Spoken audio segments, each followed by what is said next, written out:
저는 남편과 중학교 동창으로 만났습니다. 그 인연으로 말미암아 25살 되던 해에 결혼을 했고요. 저에게 결혼은 환상 같은 그런 꿈이 있었답니다. 남편이 출근하면 예쁘게 홈드레스를 입고 새하얀 앞치마를 허리에 두르고 잘 다녀오라고, 또 퇴근 시 어서 오라고 반기며 맞아주는 그런 꿈이었습니다. 그런데 현실은 저의 꿈을 완전히 깼었고, 앞으로의 살 길이 저는 희망이 보이지 않았던 그런 새댁이었답니다. 결혼하자고 얼마나 졸라대든지, 그래서 적어도 전세방 정도는 얻을 돈이 있으니까 결혼하자는 거 아니겠어 라고 생각한 내가 미련했던 거죠. 아니면 순했던 거겠죠. 신혼살림을 바리바리 해서 그 당시 88년 12월에 트럭으로 서울에서 출발, 춘천에 도착하였답니다. 단칸방이었고, 그래도 이것도 뭐 전세겠지, 신혼살림 정리를 지인들이 와서 다 도와주고 다 떠난 다음 이게 얼마짜리 전세냐고 물었던 나에게 친구는 30에 6만 원짜리 월세라고 했습니다. 그 당시 친구이자 남편의 직업은 직업군인이었고, 월급이 12만 원, 100% 보너스 달에는 31만 원, 이 정도였답니다. 앞이 깜깜하였습니다. 6만 원 월세 내고 연탄 100장에 2만 원이었던 그 시절에 어떻게 살림을 하여야 살 수 있는 건지, 저 혼자서도 서울에서 직장 생활하며 40만 원을 넘게 받았던 내가 이 돈을 가지고 어떻게 살아야 할까?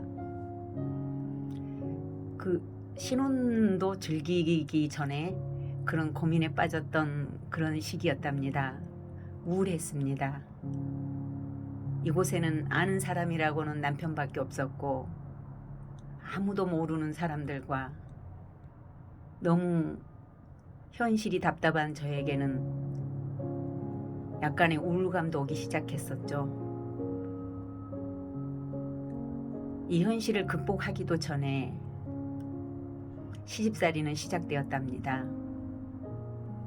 아무것도 해주지 않았고, 신혼여행 가라고 단돈 몇십만 원도 보태주지 않았던 시댁에서는 저에게 어이없는 제안을 해왔습니다.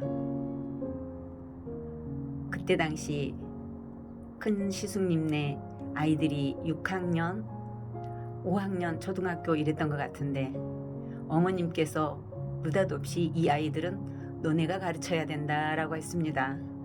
그래서 저는 밑도 끝도 없이 그 말씀에 네라고 했던 거죠.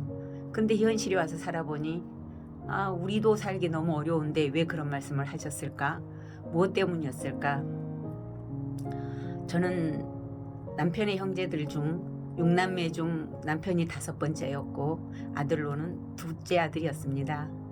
그런데 저한테 맞이 역할을 바랬고, 그 맞이 역할을 해야 된다는 또 무슨 사명감을 가진 사람처럼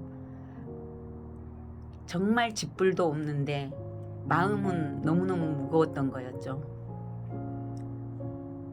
그 단칸방 생활을 3개월 했을까요? 그러는 사이 어머님은 한 달에 한 번꼴로 그 멀리서 춘천을 저희 사는 곳까지 오셨고, 글쎄요, 왜 오셨을까요? 신혼방에, 그것도 단 하나 있는 방에 오셔서 이것저것 잔소리를 하시고 당연히 또 그래야 된다라고 받아들였던 그 시대에 우리가 순수했던 것 같습니다. 시누이, 큰 시누이는 저하고 10살 터울이 나는데요. 전화로 지시를 하는 거였습니다. 명절이 다가오면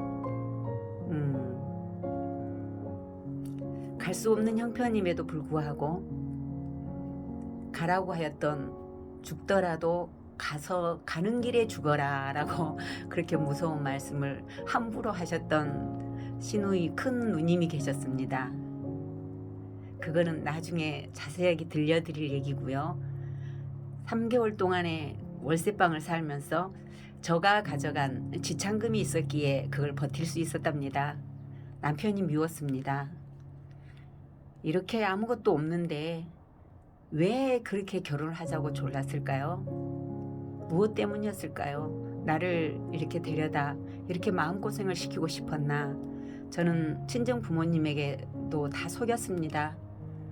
부모님에게 전세방이라 하였고 월급도 많다고 하셨습니다.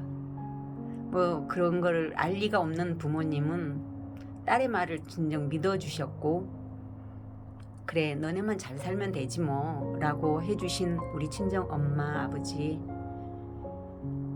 너무나 고맙고 의지되고 든든한 분이셨습니다. 3개월 만에 월세방을 나와 전세를 얻으면 얼마냐고, 시골 쪽이라도 좋으니 전세방으로 가자 라고 했고, 그때 당시 시골 쪽에는 200만 원짜리 전세가 있었습니다. 그 전세방을 제가 가진 돈으로 일단 얻었어요. 일단 얻었고 부업거리가 없을까 생각하며 부업거리를 찾았답니다. 부업거리를 찾는데 그때 당시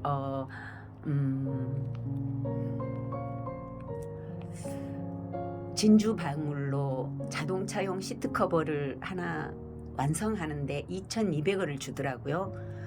보통 사람들은 그걸 하루에 할 수가 없어요. 얼마나 당기는 힘도 써야 되고요. 그 잘자란 진주 구슬로 그걸 꼬매야 되는, 떠야 되는 거, 끼워야 되는 거, 그게 보통 일이 아니었는데 저는 어디서 그런 힘이 났는지 악바리처럼 변해서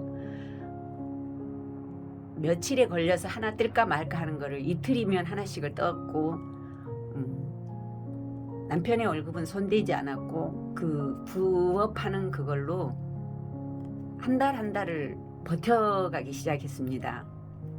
그러는 사이 딸이 태어났고, 딸이 또 많이 아팠습니다. 신생아 때 분유도 맞지 않아 계속 설사를 하고 신생아 중환자실에 입원하였고, 입원하였을 당시 시어머니는 제가 연락을 드리니까 오셔서 하는 말씀이 본인 어머니가 하고 싶었던 말씀이신지 아니면 시누이를 직접 하신 건지는 지금까지 물어보지 않아서 모르겠는데요. 재수없이 딸이 태어나서 집안이 이런다라고 그 말씀을 서슴없이 저 앞에서 하시는 거였습니다. 너무 서운했고 차라리 가셨으면 좋겠다 했는데 가시지 않고 남편한테 일일이 살림살이를 지적하고, 철이 없는 또 남편은 어머니가 이러이러하대 저러저러하대 라고 또 저한테 말하는 거였습니다. 와, 그때는 견디기 힘들었죠. 견디기 힘들었고, 다행히 딸아이는 병원에서 처방해준 분유와 이제 이유식을 조금 빨리 시작하되 한번 분유랑 섞어서 먹여봐라 해서 쌀을 씻어 불려서 고슬고슬하게 밥을 쪄서 방앗간에 가서 제일 곱게 빻다가 암죽처럼 끓여가지고 그거 암죽과 특수 분유에 살짝씩 섞여서 먹였습니다. 다행히 설사는 멎었고, 이유식 할 때가 되면서 이제 그런 것들로 더 많이 영양을 섭취하기 위해서 여러 가지, 우리는 비록 못 먹지만 딸아이는 소고기국을 끓여 그 국물에 밥을 먹이고 얼마나 애를 쓰며 애지중지 키웠는지 모릅니다. 딸은 너무나 우울보였습니다. 자기의 몸이 안 좋아서 그 아가가 울었겠죠. 건 8개월을 저의 등에서 먹고 자고 땅에다 놓으면 일어나는 거였어요. 깨고 울는 거였습니다. 그러니 그 누구도 이뻐하지 않았겠죠. 정말 저런 애가 어디서 태어났나 할 정도로 사랑을 그 돌 전에 사랑을 받지 못했던 것 같습니다. 그냥 딸이라는 이유로도 별로 반기지 않았는데 그렇게 울고 그런다고 더 그랬었어요. 돌이 지나면서 우는 아이의 울음소리도 많이 없어졌고 이제 다른 아이들과 비슷하게 성장해 가는 걸 보며 저희는 안심을 했었죠. 그리고 이제 동생을 갖게 되었고 그 동생이 아들로 태어났습니다. 오늘은 여기까지만 하고 내일은 또 내일이 아니겠죠. 다음에는 아들에 대한 사연과 고달픈 시집살이에 대해서는 계속될 예정입니다.